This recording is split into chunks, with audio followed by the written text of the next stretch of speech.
Saya ada ternampak lah satu posting hamba Allah ni, dia nak settlekan hutang dia sebanyak 120k. Dia buat part time, hari pertama dia bawa Grab lah. 9 pagi sampai 5 petang. Alhamdulillah hari pertama tu dia dapat RM50. Lepas tu saya scroll lagi, saya nampak ada hamba Allah ni, gaji dia baru keluar 3 hari.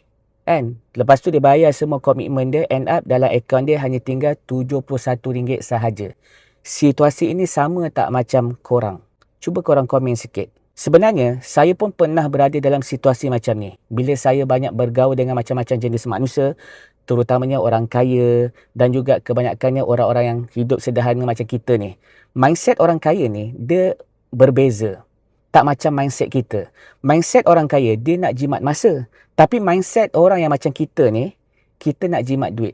Jadi kepada sahabat-sahabat yang struggle nak cari duit untuk bayar hutang atau nak tambah income, tolong jangan cari jalan gelap seperti join forex, kan, skim cepat kaya atau apa-apa jenis pelaburan yang boleh melesapkan duit anda dalam sekelip mata. Tapi hari ini, dunia dah berubah.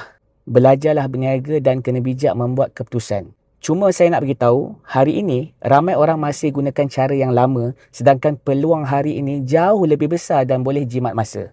Saya nak ramai lelaki ada banyak masa, terutamanya masa untuk cari ilmu agama dan juga masa dengan keluarga. Kita kena faham, dengan adanya internet dan media sosial, ramai orang dah mula menjana pendapatan hanya dari rumah saja. Ada yang berniaga secara online, ada yang jadi ejen, ada yang buat affiliate, ada yang jual produk digital, malah ada yang buat live setiap hari untuk menjual produk. Sebab tu saya nak nasihatkan, jangan bergantung pada satu sumber pendapatan saja. Yang buat part-time Grab atau e-hailing, teruskan. Selagi ianya rezeki yang halal. Kita juga kena ingat, hidup kita ni hari-hari semakin keras. Kita ni dicengkam oleh sistem dajjal yang sangat zalim. Kalau hari ini kita hanya ada satu sahaja gaji, kita kena cuba fikirkan bagaimana nak mula bina gaji yang kedua dan juga gaji yang ketiga. Saya memang sarankan korang buat bisnes online sebab jimat masa, jimat minyak dan juga anda kurang masa berada di luar rumah. So, jadilah affiliate untuk mana-mana produk yang halal. Tak semestinya korang terus berhenti kerja.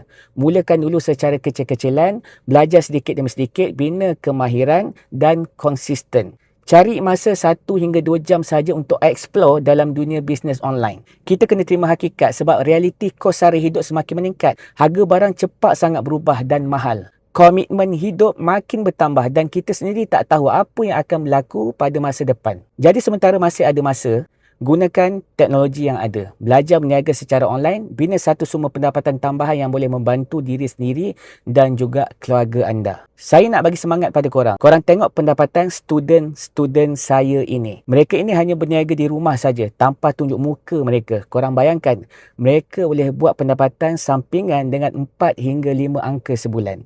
Kalau mereka boleh buat, anda juga mesti boleh buat. Yang penting kena ada ilmu yang betul. Nasihat saya sebagai saudari Islam, jangan tunggu sampai terdesak baru nak mula. Mulakan dengan langkah yang kecil pada hari ini. Sebab langkah yang kecil dibuat secara konsisten, insya-Allah boleh menjadi perubahan yang besar pada masa depan. Selamat beramal.